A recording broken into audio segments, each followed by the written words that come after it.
সেবিকাস cooking ওয়ার্ল্ডে আপনাকে স্বাগত জানাচ্ছি।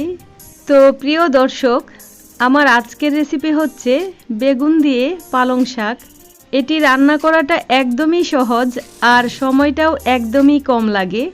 একদমই ঝটপট এই রেসিপিটি তৈরি করে নেওয়া যায়। খেতে অসম্ভব মজার এই রেসিপিটি কিভাবে তৈরি করতে হয় চলুন দেখে নেওয়া যাক। তো এটি রান্না করার জন্য প্রথমেই একটা বাটিতে হাফ কাপ পোলাওয়ের চাল নিচ্ছি।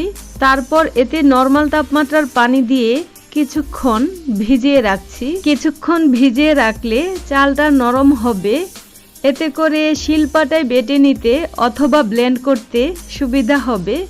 যেহেতু বেগুন দিয়ে পালং শাকটা রান্না করব, তাই 3টি বেগুন আস্ত অবস্থাতে ধুয়ে পরিষ্কার করে নিয়েছি। প্রথমে বোটাটা ফেলে দিয়ে লম্বালম্বিভাবে কেটে স্কোয়ার শেপে ছোট ছোট করে কেটে নিচ্ছি।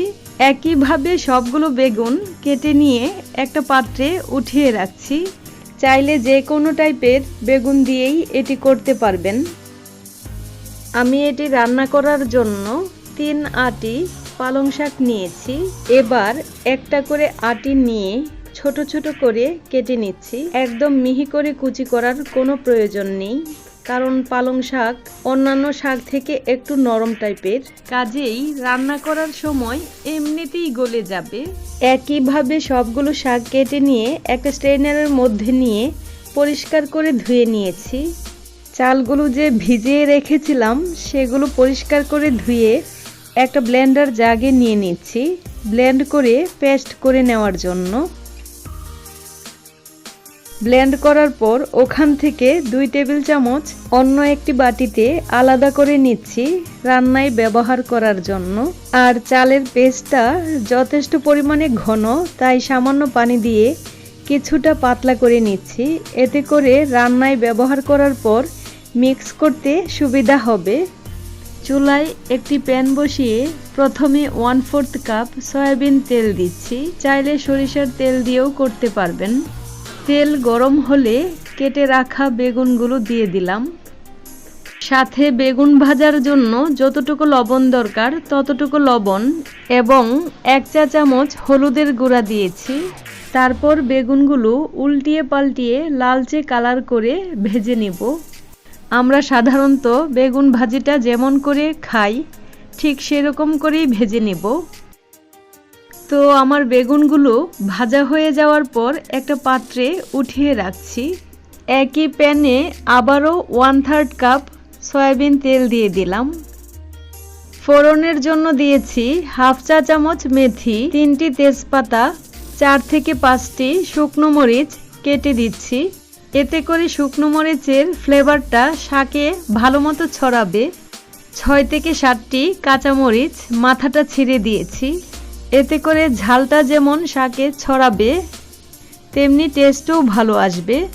ফোড়ন থেকে যখন সুন্দর একটা অ্যারোমা ছড়াচ্ছে, ঠিক ওই পর্যায়ে ধুয়ে রাখা শাকগুলো দিয়ে দিচ্ছি। সাথে দিচ্ছি 1 চা চামচ হলুদের গুঁড়া এবং শাকের জন্য যতটুকু লবণ দরকার ততটুকু লবণ। লবণ দেওয়ার সময় বুঝে দিতে হবে, কারণ দেখে মনে হবে অনেকগুলো শাক, কিছুক্ষণ পরে দেখা যাবে অনেকগুলো শাক কমে গিয়ে অল্প হয়ে গিয়েছে। তো লবণ দেওয়ার সময় অবশ্যই মাথায় রাখতে হবে।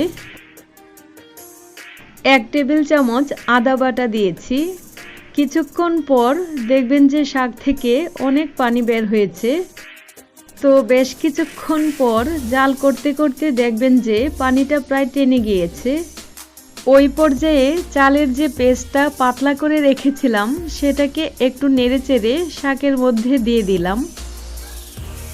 তারপর ভালো মতো মিক্স করে প্রায় 3 থেকে 4 মিনিট শাকটাকে ভেজে নিচ্ছি। পোলাওয়ের চালের এই পেস্ট দেওয়ার কারণে শাকের পানিটা যেমন দ্রুত টেনে যাবে, তেমনি শাকের টেস্ট দ্বিগুণ বেড়ে যাবে। কোনো কোনো অঞ্চলে এটাকে পিঠালি বা পিটলি বলা হয়ে থাকে। প্রায় 4 মিনিট ভেজে নেওয়ার পর ভেজে রাখা বেগুনগুলো দিয়ে দিচ্ছি। তারপর আলতো হাতে বেগুনগুলো শাকের সঙ্গে মিক্স করতে হবে, যেন বেগুনগুলো আস্ত আস্ত থাকে। বেগুন দেওয়ার পর আরও প্রায় 2 মিনিট আলতো হাতে শাকটাকে ভেজে নিচ্ছি। প্রায় 2 মিনিট ভেজে নেওয়ার পর বেগুন দিয়ে পালং শাক গরম গরম পরিবেশন করার জন্য একদম রেডি। তো প্রিয় দর্শক, এই ছিল আমার আজকের অসম্ভব মজার একটি রেসিপি। এমনভাবে পালং শাক রান্না করে একটিবার হলেও খাবেন, দেখবেন যে বারবার খেতে ইচ্ছে করবে। আপনার মূল্যবান সময়টুকু আমাকে দেওয়ার জন্য আপনাকে অসংখ্য ধন্যবাদ। ভালো থাকবেন। পরবর্তী রেসিপি দেখার আমন্ত্রণ জানিয়ে আজ এখানেই বিদায় নিচ্ছি।